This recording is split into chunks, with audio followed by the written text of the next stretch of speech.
Ongietorriak musika on saio honetara. Gaurkoan Irunberrira etorri gara, talde miresgarria ezagutzera. Duela gutxi sortu ziren, baino gogoz datoz eszenatokietara.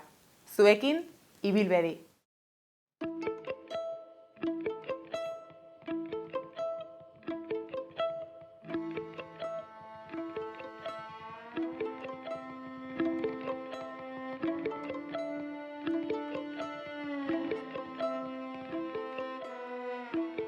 Zergatik zaude horren urruti, begira zurbil nagoen ni, kenitzazu zapatak ta zatoz, nik nireak ez ditut jantzi. Ibai naiz, 22 urte ditut, Irunberrikoa naiz, eta Ibilbediko gitarrista eta abeslaria naiz. Amets naiz, 22 urte ditut, Iruñekoa naiz, Alde Zaharrekoa eta saxoa jotzen dut. Hemen hasten da bidea zinez, zatoz errekaren bestaldera, egon lasai ez dago presarik, baina hause da bide zuzena. Hause da bide zuzena.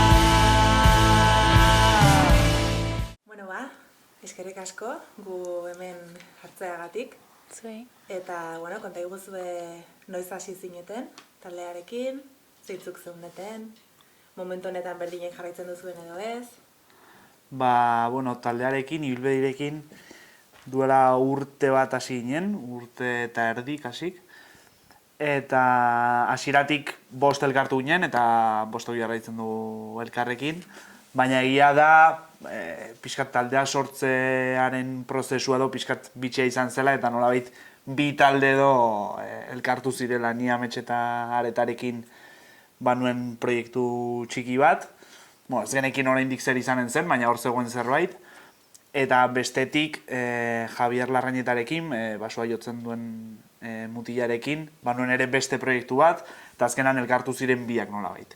Baina hori da, Ibilbedi izenarekin behintzat hasieratik 5 egon gara bai. Eta lehenagotikan ezagutzen zineten 5 horiek edo Ibilbide horretan ezagutu izan zarete? Bai, gehienik ezagutzen genuen elkar, institutuan elkarrekin geunderako, 5-etik 4, ez? Bai. Eta gainera konserbatorioan ere elkarrekin geunden. Eta gero Javier, 5. kidea, Ibaik ezagutzen zuen, zangozakoa da hemen ondokoa, eta berak bazuen beste proiektu paralelo hori berarekin. Nola definituko zenukete zuen taldearen estiloa? Zaila da, etiketen mundu hori, ostia, niri egiten zait oso komplikatua. Batez ere agian batentzat gauza bat izan daitekelako, eta beste batentzat beste bat. Orduan, hasieratik guk nahiko argi genuen popa egiten genuela, baina, klaro, hainbat ñabardura edo hainbat gauza ezberdinekin, ez? Orduan, dena biltzen duena popa da, baina baitugu beste detaile batzuk edo, ez dakit Beste nola kutsu ditu. batzu, Hori da. Eta ze musika tresnek osatzen dute? Baude, Ibai da abeslaria eta jotzen du gitarra ere, bada basu jole bat eta bateria bat, biolina eta saxoa. Eta, biolina eta saxoa jotzen dugun artean batzutan teklatua ere sartzen dugu, edo berak edo nik. Eta listo. Orduan, klaro, formazio horrekin ere estiloa definitzea pixkat zaila da. Jendeak ikusten baldin badu hori musika entzun gabe, ez? Gure argazki bat jotzen edo bideo bat, klaro, biolin bat eta saxo bat, ez dakizu ongi nondik hartu, ez? Baina, horrek ere badu bere xarma edo bere... Eta gainera, askotan, askotan ez dakit, baina galdetu izan digute, aber nahita den biolin bat eta saxo bat. Eta egia esan, lagunak ginen, batek jotzen zuen gauza besteak, eta esan ginen, honekin eginen dugu zerbait, baina etzen izan zerbait bilatu, hemen sartu behar dugu saxo bat. Ez, bakatu da horrela eta horrela moldatu dugu dena. Horregatik ere galdetzen dizuet, komposizio, kuriosoa delako. Bai, hori baina da bat pixka bat, tokatu zena, ez da zerbait aukeratu genuena. Justo oroitzen naiz, lehenengo kantu atera genuenean, badoken, jarri zuten, ez? Taldea sartu zuten badokeko sisteman edo nolabait, eta taldea definitu zuten pop edo pop folk edo lako zerbait. Claro, biolin bat entzuten den momentutik ja, jende askorentzat ja folka da, ez? Edo saxo bat entzuten duten momentutik, ba, jazzetik gertuen dagoen zerbait, edo, bueno, ez dakit nik, baina, bueno, hori. Popa eta gero gehitu nahi duzun guztia. Bueno, eta ikusi dugu, esaterako Teilaturantz kantaren bideoklipa kuriosoa dela, kuriosoa iruditu zaigu, eta galdetu nahi nizuen zertaz hitz egiten duzuen zuen kantetan. Zein gaiak jorratzen dituzuen? Aurrekoan ez dakit non irakurri nuen, Twitterren uste dut, jende bat ari zela sartzen maitasun kantuekin, ez? Pixka bat kritika egiten horri. Eta hasi nintzen pentsatzen, bai, gure kantak normalean maitasun kantak dira, ez du zertan izan behar bikote batekiko maitasuna edo... Eta esan nuen, joder, baina ze kantak ez du ze kantak ez dio maitasunari kantatzen, ez? Berdin zait zure amarekiko maitasuna den, Baduzue kanta zure... bai, hori da. Bai. Bai, baina, bai, esanen nuke maitasun kantak direla, orokorrean, baina hori, ez dakit zerbait gure bereizgarri bat den, zer iruditzen zait kanta gehienak direla maitasunari burtsu kantak. Nahiko pertsonalak, ez? Bai. Ametxe eta biok idazten ditugu, orduan bakoitzak bere mobidekin, orduan, bueno, kantuak ere nahiko pertsonalak dira. Baina horrek ere aldi berean egiten ditu pixkat unibertsal, ez? Orduan, ezakit, agian referentzia batzuk bakarrik guk ulertuko ditugu, eta bideoklipan nahi bidez gauza batzuk agian bakarrik guk ulertuko ditugu, baina besteek ikusten dutenek eta entzuten dutenek haien moduan ulertuko dute, eta hiena izanen da ere kantua. Hori ere polita da, askotaz duten, jo, baina eske hau ez da ongi ulertzen, baina eske ez da ongi ulertzen ara, ez da. Nik hau egin dut, zuk ulertzen duzun moduan, osea, ez dugu dena ere igual oso mastikatua eman nahi. Polita da beste jende batek haien, ez dakit, haien ideak ateratzea. Eta norberari sentiarazi diezaiola, bueno, dena delako. Bai, eta ere magia. Hori da, eta hori oso polita da. Aurrekoan lagun batek esan zian, jo, nahi dut zurekin geratu, esplikatzeko mesedez justo kantu hori zertaz doan. Eta geratu nintzen berarekin, hartu nuen kafe bat, eta esplikatu nuen, eta esan zidan, ostia, nik nuen niri buruan, beste pelikula bat, baina erabatekoa. Eta kontatu zidan, esan nion, pues enkaja, bai, izan zitekeen hori. Eta ez da, baina, joder, polita da ere ikustea beste jende batek, beste movida bat, ez dakit imaginatzen duela. Claro. Bai. Eta talde bezala ze bilakaera izan duzue, denbora gutxi honetan. Ez dakit,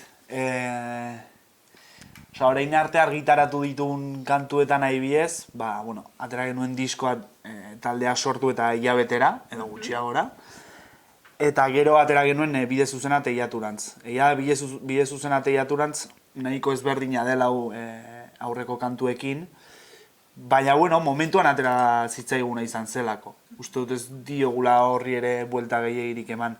Eta orain ari gara bigarren diskoa grabatzen, ez dakigu esan noiz aterako dugun, dena pixkatan kazona dago, baina hori pixkat pentsatu gabe ere.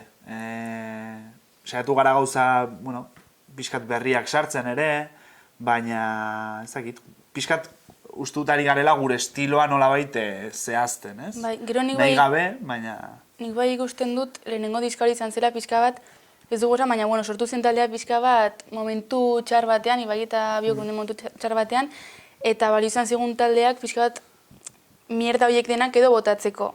Eta orduan, badu puntu hola triste bat, eta orduan, uste dut, nahiz eta ez garen, ez dakit nola esan, el alma de la fiesta, ez da musika tola esaten dugu beti, ez gara gaueko 12 txosnetan jartzeko talde bat.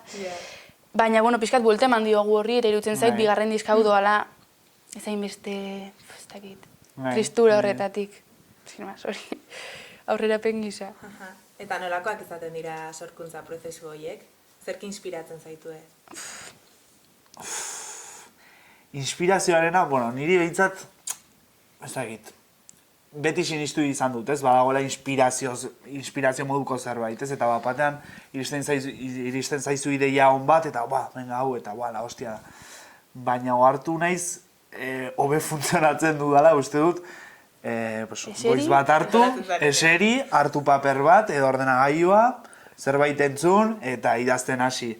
Edo zerbait okurritzen zait, eta idatzi, baina pixkat jarrita horretara, ez? Orduan, karo, inspirazioa, berez, gertatzen zaizun guztiak nolabait inspiratzen zaitu, ez? Zuk idazten duzu, edo nik behintzat idazten dut, niri gertatzen zaizkian gauzetatik, nolabait. Orduan, hori, esan duen bezala, nahiko pertsonalak dira kantuak eta orduan, nireak behintzat, eta zureak pentsatzen dut ere bai, niri gertatutako zerbaiti buruz, ez?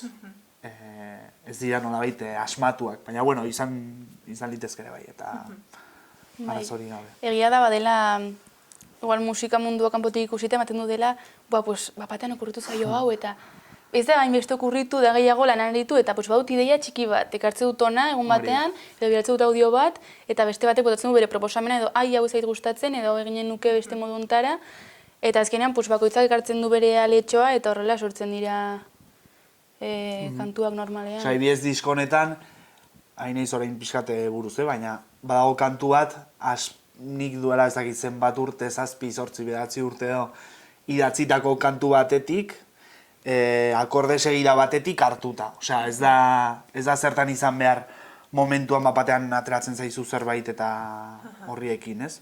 Geratzen dira ere gauzak horre kamaran pixkat, eta horietatik ere tiratzea, uste dut, ona dela eta ilusio egiten du. Eta taldearen izena, nondik atera zen? Nola sortu zenuten? Baduela... Uste dut, izan barren nola izen bat, ez? Eta... Bai, eta gainera da kriston lana hori. Osea, ze beti, kriston lana edo lan zail bat, azkenean, izen batek asko egiten du. Eta... Ez zitzaigun ere gehiagik kostatu, baina ez genekin nondik jo, ez genuen... Ez dakit. Uste izan behar dela, izena jartzena izan behar da, horrek merezi du lanbide bat, taldei izenak ematea. Egon beharko litzateke pertsona bat, zuk kontratatzen alduzuna, izen bat sortzeko zure taldean entzat. Zure definitzeko, ez? Hori da. Oso zaila da, eta gero... Kontua da, ez hau dela inoiz pozik. Hori eta, baina, hau edo, baina, eta esken duzu, utzi behar dugu zerbait, jazta, hau da... Eta, klaro, azkenean izan daiteke hitz bat, berdin zaite, alfombra izan daiteke izen bat. Karo, hasieran agian pentsatzen duzu, jode, alfombra bat, da, zerbait. Baina, karo, zu bilakatzen zarenean izen horren nolabait irudia edo, jendeak lotzen du zuzenan zurekin. Orduan, karo, izenak hor galtzen du berez izen horrek isolatuta duen esanahia eta bihurtzen da taldearen. Baina hori, eski oso adibideona da, berri txarrak, osea, berri txarrak da pasada bat, grupazo, baina geratzen bali mazara izenarekin, berri txarrak. Euskal Herri pedradatik sortu zen. Bai, eta noizbait entzun dute norbait, ikastorera etorri zela behin gaurka horbizu, eta norbaitek galdetu zion, eta izena zenagatik, eta tipo, egon nintzen kokoteraino, hori erantzuteaz, eta zen, begire, 14 urte genituen, eta berri txarrak, malas notiziaz, iruditzen zaigun malotada bat, eta, jazta, bai, eske, gero ematen, egia da, bueltasko ematen zaizkiola horri, eta zergatik izan, igual, sin más, ez da. Gero kantuak egin ala, eta diskoak atera ala, kontzertuak eman ala, eta ematen dio zure izenari pixkate logika bat. Orduan, bai, bilbedi, esan izan dugu beste elkarrizeta batzuetan. Ez baina, bai. Pues, gure mierdetatik ateratako zerbait izan zen, proiektu bat da, nolabait, gero bere bidea ginen du, baina, bueno, bide horretan gaude, ez? Ibiltzen gaude bide horretan, eta hori, bilbedi. Eta badago kanta kutxuren bat, edo nabarmenduko zenuketen kantaren bat? Nik badut bat, baina uste dualako izaten dela inoiz eginen dudan kanturik bereziena edo, ama kantua, diskoari amaiera ematen diona. Eta, bueno, aipatzen dut kontzertuetan. Eta hori nire ama duela ia 3 urte hil zen, orduan berari eskaini diodan kantu bat da. Orduan, karo, berezia da, logikoa denez niretzat oso berezia da, eta pentsatzen dut izanen dela inoiz eginen dudan abestirik bereziena edo, ez? Ez onena, seguraski, baina, bueno, pintzat bereziena bai. Eta zuk baduzu kanta bereziren bat? Hombre, egia da... Osea, ez dakit, nik idatzi dudan baten bat, igual niretzat berezia dela bereziki, baina talde gisa egia da amakantua izan dela, igual, ez dakit nona esan, osea, faiatzen alduzu edozein kantutan, baina horretan egia esan beti gaude denak superzentratuak, ez dakit, ez da gure ama, baina oso gertutik bizi dugu hori ere, eta uste dut dela ere, ez diskoan bakarrik, baina kontzertuetan ere, ez dakit nola esan, presentzia handiena duen kantua, eta denek dugu, ez dakit nola esan, kontu berezi bat kantu horrekin. Eta lehen aipatu dana ere, nolabait oso gauza pertsonala da, abestian ematen dituen erreferentzia guztiak oso pertsonalak dira, baina, klaro, aldi berean, gaia oso unibertsala da. Orduan, ama bati maite duzula ez esatea, ez? Edo gertuko bati maite duzula ez esatea, denoi gertatzen zaigun zerbait da. Orduan, karo, nolabait, nik nahi gabe, baina oso pertsonala den zerbaitetik, oso unibertsala den zerbait lortu dut edo lortu dugu, ez dakit. Eta jendeak hori baloratzen du, eta joder, ikusten duzu jendea benetan unkituta kontzertuetan.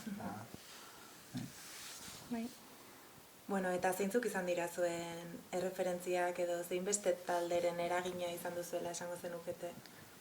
Niretzat galdera da super zaila. Zailena, benetan. Ze, uste dut, gutako bakoitzak izan duela bere bizitzan ibilbide bat musikalki, eta talde gisa ez dakit erreferente komunik dugun. Ez dakit, egonen da baten bat bai denok entzun duguna eta ezagutzen duguna, baina egia da denok gatozela oso mundu... Aian ez dago talde bat, denok adibidez kontzertu batera joaren ginatekenak elkarrekin. Ja. Berritxarrak. Claro, berritxarrakekin gertatzen dena da, nik uste, erreferentea dela, baina talde gisa, ez agian estilo gisa, baina, bueno, taldea biakatu da referentzia Euskal Herriko talde guztientzat, nolabait, ez? Bai, nahiz eta ez izan zure estilo kutxunena igual hori. Osea, dena ongi egin duen talde bat, nolabait, ez? Gauzak nahiko modu txukunan egin duen talde bat. Baina hori ez da erreferente... Nik ez nuke jakinen esaten, hola guretzat talde gisa norden... Eta maila pertsonalean? Beti esaten dut, urrengorako pensatu behar dut galdera, ez dut egin zure esatzen.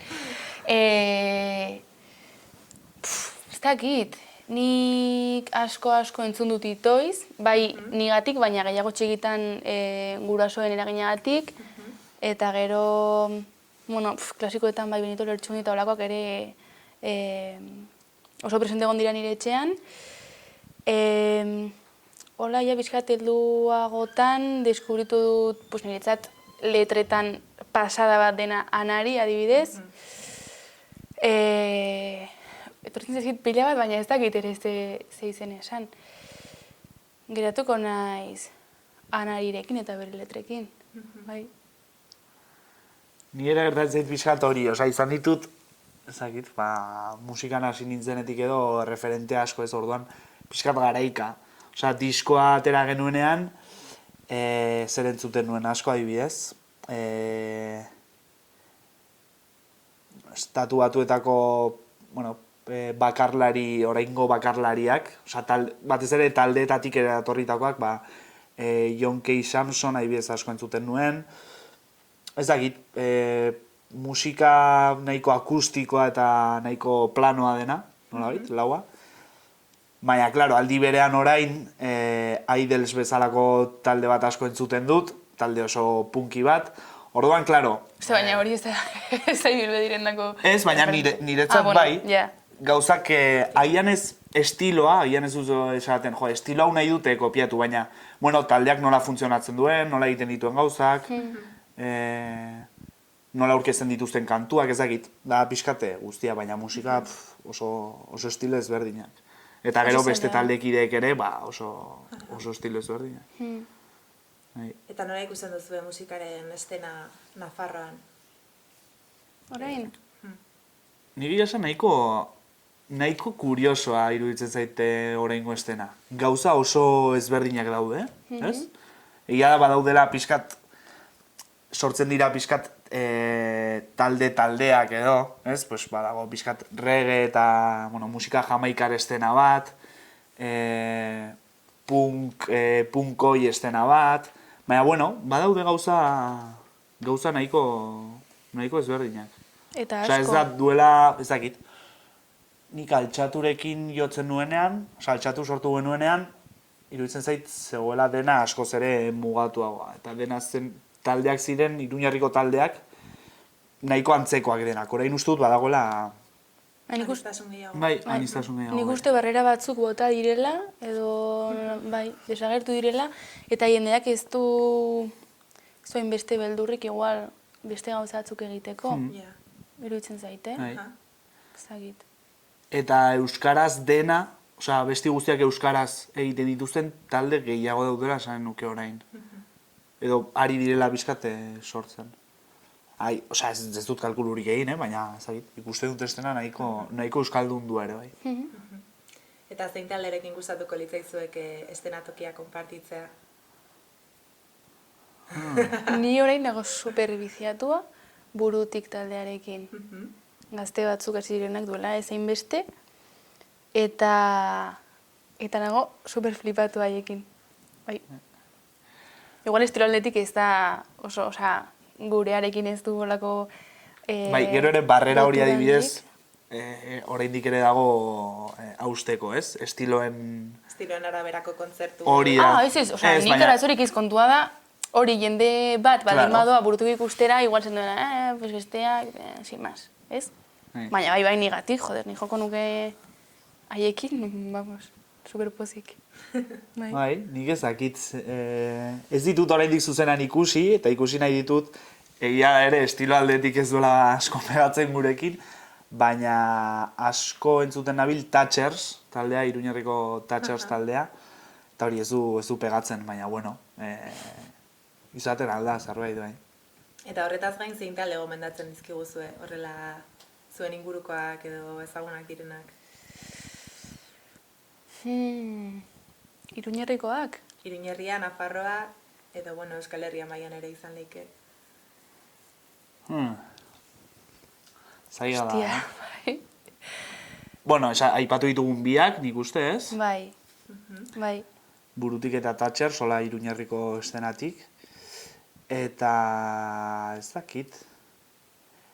Flipatu genuen asko, gure kontzertu batean ezagutu genuen, Lekeition izan ginen iraia hasieran, eta asko flipatu genuen Ziakusekin, Gasteizko rapero bat, orain taldearekin doa. Pasada bat taldea ere. Taldea zuzenean eta bera rapeatzen. Eta, ostia, oso ona eta estilo bat ez dena egiten euskaraz, edo behintzat ez dagoena oso, ez dakit, ni ez nahi zoituta pixkat estilo horiek entzutera, baina uste dut Euskal Herrian eta euskaraz ez dagoela rapeatzeko estilo hori eta musikalki ere ez dagoela estilo hori. Eta nik hori gomendatuko nuke, Ziakus. Nik hola ez dakit esanen nuken izen bat, baina bai esanen niokela jendeari, eta niri ere bai, askotan ni geratzen naiz dauden gauzetan, eta ematen dit, ez dakit, esan pereza pixka bat gauza berriekin hastea, eta hasten zarenean, eta beti esaten dut, iruditzen zait, gustatzen zaizun musika bat deskubritzea dela, sentsazio bat dena pasada bat. Bai, eta askotan jartzen ditugula olako muga, pues hori zetu zoko, que pereza esto. Ez, baina probatu. Eta pixkat, pues, ezakit, eta nez lehenengoa, igual dudana pixkat burua gauza batzuetara, eta beste batzuetaz paso egiten dudana. Eta pixkat barrera horiek apurtzeko gomendioa egiten dut. Eta gainera gaur egun badituguela baliabideak, ez? Bai, eske nahi gabe... Duela urte batzuk igual ez genitula inbesteko baliabideak musika gainean izantzuteko, eta gaur egun baditugu. Ariketa oso guapo bat da dibidez, ningo izan behin egiten dut, badoken sartu, badok.eusen sartu, azken bideoak, edo azken kantuak, eta hor dagoena entzun. Osea, azken egunean atera diren Euskal Herrian sortutako taldeak edo sortutako kantuak euskaraz. Eta iruditzen zait pasada bat, 2019an uste dut izan ziela 211 disko euskaraz publikatu ziren. Eta 211 horietatik, seguraski, orokorrean, jendeak ezagutuko dituela zer, ezakit, 50 talde gehienez.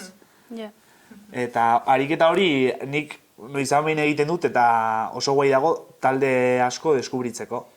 Lehen ez dut aipatu, baina deskubritu berri dut ere talde bat, Ondarruko talde bat, uste dut. Espero ez konfunditza, baina uste dut Ondarrukoak direla, Dena taldea, oso gazteak dira, eta hori hardcore nahiko kainero egiten dute. Eta hori deskubritu nuen, badoketik ere bai, eta hori, uste dut, dela leku oso on bat musika deskubritzeko. Bai, eta Spotify bera ere, nahi gabe gomendatzen dizu ezakitzer, egiten dizu ezakitze playlist, eta horren nik ere deskubritu ditut gauzatzuk nahi gabe. Bueno, eta gaiza aldatuta, COVID-aren egoerak zein eragina izan du zuen taldearengan? Onerako eta txarrerako. Bai, aurrekoan egon ginen hitz egiten. Guri, justo gure taldeari, bai, genituen kontzertu batzuk, geratu direnak bertan bera agian, baina, bueno, ez denez gure lanbidea edo, ez da gauza bat, ez gara geratuko bazkatu gabe horregatik. Baina, bueno, nik espero nuena, baino larriagoa izan da nik uste honen ondorioa. Bai, alde hon bat duela, gutxienez guretzat, konfinamenduan aukera izan dugulako, pixka bat pausa moduko bat egin eta kantu berriak egiten hasteko. Eta hori eskertzen da, ze askotan esaten da, eske nik izanen banitu ez dakitzen bat hilabete geldirik egiteko, hori, ez dakitzen bat hilabete geldirik egiteko. Eta gezurra da, osea, denbora hori duzunean ez dakitzen zer egin. Bai. Alde horretatik ongi, eta alde txarra pixka bat hori, zeuden kontzertuak gaturela bertan bera, eta foroarena eta hori dena. Baina aurrekoan ere, zuk aipatzen zenuen ibai, eta nik ez nuen hori pentsatua, baina egia da, egoera hontan, norbait joaten baldin bada zure kontzertua ikustera, ez da, me viene de paso eta banoa, baizik eta ez, jo nahi dut kontzertu honetara, banoa, dauden neurri guziekin, maskarilla, eta orduan horrere ikusten da, nork edo zenbatek baloratzen duten benetan musika ez, joaten dira benetan kontzertu ikustera, eta ez dakit juerga botatzera, berdin iruditzen zaidala zilegizkoa juergarena, nik ere egiten dut, baina ikusten da, ez dakit jende batek. Bai, dira pixkat esklusiboak ere kontzertuak, momentu batzuetan. Bai, aforo kontuengatik eta kulturaren sekulako beharra daukagulako ere bereziki momentu honetan. Bai. Eta ekimen bereziren batean parte hartu duzue, konfinamenduaren... Egin genuen, guk esan nuen sortu ekimena, baina parte hartu genuen, nola ditzen zen, erronka... Bai, Iruñerriko, ez dakit, Iruñerriko zen, ez da? Bai, Iruñerriko talden erronka moduko bat, elkarren artean bertsonatzea, ez? Eta... Guk bertsonatu genuen Erdoilek bertsonatu gintuen gu, gainera, eta bai... Oso polita izan zen, hori? Bai, oso polita izan zen, egia da pena izan dela hor geratu dela, nik...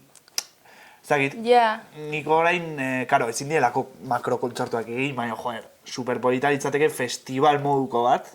Eta bakoitza beste bat. Bai, bertsio festival bat, talde guztiak elkarrekin. Gainera hor ere oso estilo ezberdinak, ez? Bai, baina hori ariketa polita izan zen ere. Hor ikusten zen, Iruñerriko estena oso ezberdina dela eta oso anitza dela. Eta etorkizunari begira zein proiektu dituzue, zein helburu markatu dituzue? Klaro, horrekin ere gertatzen da, orain aipatu dugu konfinamenduarena eta, egoera, COVID-ak sortutako egoera eta, klaro, disko bat ateratzeko ere ez da garairik onena, nola baitez. Orduan, klaro, guk diskoa ia bukatu dugu, grabatzen gaude oraindik, baina ez zaigu asko geratzen. Baina, klaro, hasten gara pentsatzen, eta non aurkeztu diskoa, non egin aurkezpen kontzertuak. Ezin duzu kontzertu bat lotu eta ian ze agian aste bat falta denean, kontzertua bertan bera gelditzen da. Orduan, bueno, badagorre zalantza hori, nola egin gauzak orain, kantu berriak eta disko berriak edo proiektu berriak pixkat kaleratzeko. Orduan horretan, erabakiko dugu, ez dakigu noiz eta noizko, baina... Osa, kontziente izan gara ere dena dagoela airean, naiz eta... Hori da. Azkeneko, izan behar genituen uste dute abuztuan 3 kontzertu, 2 geratu ziren bertan bera, COVID-agatik, eta 3garrena, eguradiagatik justo Iruñan, segitzerako kriston ekaitza, bai. Eta orduan, bueno, egia da, ez dela oso erosoa bizitzea demora guztia ez jakintasun horretan ez. Badugu kontzertu bat 2 asteren buruan, baina aurreko egunera arte ez dakigu fijo eginen den ala ez. Eta hori ez da oso erosoa, baina ez dago alternatiba handirik. Bai, hori da. Eta, bueno, jendea ere egia nahikoa dagoela sareetan, eta, bueno...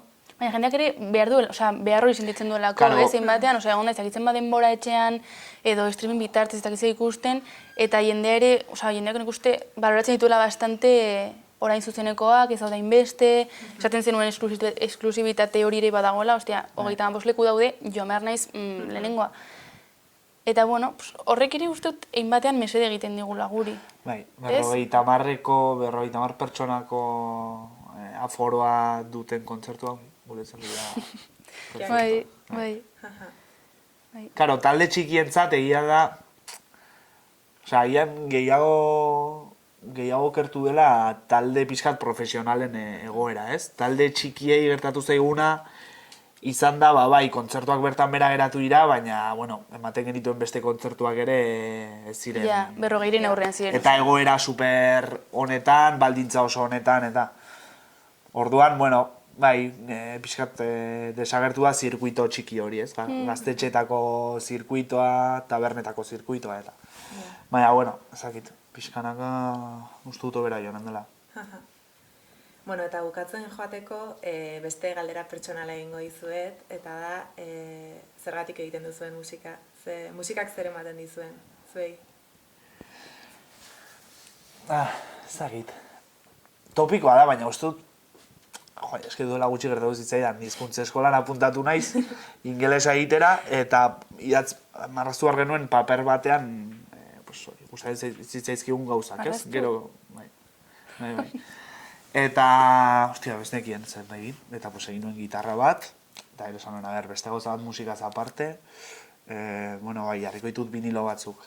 Beste gauza bat musikaz aparte, eta azkenean, ohartu nintzen, egin nuen guztia zela musika. Nolabait ez nekiela esaten musikaz aparte zer gustoko nuen nolabait. Baina da, naturaltasunez bihurtu delako niretzat behintzat, pixkat nire bizimodua edo. Baina ez diot horri ere buelta handirik ematen, bai, musika egiten du gustatzen zaidalako, eta ongi pasatzen dudalako. Nire ustez, eta gainera justo duela hilabete pare bat egon ginen lagun batekin hizketan, ari zen bere aktorea da, eta ari zen pixkat kontatzen ze proiektu zuen eskuartean. Eta aipatzen zigun nola berarentzat performance bat egiteak laguntzen zion leku arrunt batera iristen, baina modu berezi batean, modu politago batean. Eta nik hori konpartitzen duten batean, ze egia da, lehenengo diskako letraren bat badela zerbait itxusia pasatu zenekoa, baina kantu horrek laguntzen dit gauza hori bergoratzen modu polit batean, edo behintzat hortaz oroitzen naizenean kantu hori ere datorkit burura, eta iruditzen zaidela pixkat buelta emateko horri, eta hori leku deseroso batzuetara iristeko modu polit batean. Ustut arteak, kasu honetan musikak laguntzen duela hortan. Ja, zenbait gertakizunekin errekonziliatzeko nola baitez, edo... Bai, eta ez erromatizatzeko ere, ez da modu romantiko batean, ze mierda, baina, da, hau pasada, eta etorriko zait burura, ez dakitzen bat alditan, eginen dut beste bide bat, eta horrela, igual iritsi naiteke hori berriz pentsatzera, eta horren inguruan hausnartzera, baina beste beste modu baten. Edo, ez dakit igual zure kasuan ez da, baina ama kantuarekin bezala. Ostia, ama baten eriotza da mobidon bat, eta inori zaio gustatzen hortan pentsatzea eta, baina joder, baldin mauzuolako kantu superpolit bat, esatzen begira, hau pasatu da, baina begira zer sortu nuen honengatik, eta ez biktima paper batetik edo ez baizik eta, bueno, hau sortu da, eta, bueno, iristen naiz leku horretara, nire amaren eriotza, ez dakit, ulertzera edo asimilatzera ere, bai. Baina hemendik beste bide bat. Nik aipatu izan dut ere beste batzuetan, lehenengo diskoa edo sortu zela niretzat behintzat, edo nik egin dituen kantuak diskorretarako, izan zela pixkat dolu prozesua gainditzeko modu bat, ez? Orduan, bueno, nik banuen hor dolu prozesu bat, eta horretan nago oraindik ere, baina, bueno, pixkat hori gainditzeko eta hori lantzeko, nik egin nuen idazten eta kantuak sortzen. Orduan, karo, musikak momentu horretan ematen dizu hori laguntza bat, nolabait, laguntza da zuretzat. Eta aldi berean, niri kriston ilusioa egiten dit, ikustea nola zuretzat baliagarria den hori beste batentzat ere baden, ez? Orduan, guri gertatu zaigu batzuetan, idatzi ziguten email bat esaten ama kantua oso berezia zela familia batentzat, ez? Ama galdu zutelako duela gutxi, eta joder, kriston harreman egin dugu haiekin, zagit, niretzat, behintzat oso importanteak bilakatu dira haiek ere nire ibilbidean, nire musikari bezalako ibilbidean edo. Orduan, hori ere ematen du musikak, ez? Zerbait eskaintzen duzu eta aldi berean ere jasotzen duzu zerbait. Bueno, eta bukatzeko badago anekdotaren bat edo bizipenen bat izan duzuena 2 urte hauetan gurekin konpartitu nahiko zenutena? Hola, ridikuloa, eta... Zanik ridikuloa. Ridikuloa asko. Bueno, edo berezia, edo zerbait gogoratzen duzuena, bueno, Joder, zizaila. Momentu txoren bat, bidaietan, zuen artean ere sortutako zerbait, ibilbide honetan. Buah, beharko nuke denbora. Ez, baina, bueno, egia da, elkar ezagutzen genuela, baina bostok elkarrekin ez, eta dola gutxi aretak aipatu zuen, eta egia da, orain ja badugula, harremana nolabait normalizatu da, eta denak posizio berean gaude, eta harremana oso sanoa da. Orduan txorrada pila bat. Joder, nik ezakit. WhatsApperako sticker pila bat sortu ditugu, gure argazkiekin. Gauza ridikuloak horiek izaten dira. Bai, egunerokotasuneko gauza txiki horiek, ez? Askotan igual ez direla anekdota puntualak, baizik eta egunerokotasuneko dinamika. Seguro baitugula anekdota puntualak, baina... Bai, eta gero, taldean ere bakoitzak baduela bere papera, ez? Eta jokatzeko modu bat, eta, claro. Bai, pues nahi zaitu kurritzen. Baina gauza ridikulo bastante ditugu, bai. Bueno, urrengo batean kontatuko ditugu. Urrengorako hori da. Pentsatuko ditugu. Orain gauza ridikuloak gertatzen diren bakoitzean. Apuntatu.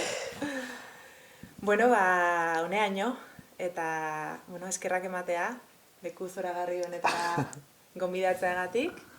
Espero dugu zuek luzaroan estenatokietan ikustea, eta eskerrik asko. Zuei. Eta ondo izan. Eia esango izago, abenduak emeretzi ditu, gaur ez zaitu deitu, txisteuan musu bi pantailan, komete la vidaren bat, disfrutare la vida, chaval. Zure bukatu da, Bob Dylan ikusi genuen, oroitzen zara zein txarra, Bruce Springsteen nirekin ikusi, naizenuela badaki, el canto del locoren bat, Iruñeko zezen plaza, Patti Smith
Mila esker, beste bat, ez izan nahi bilbei.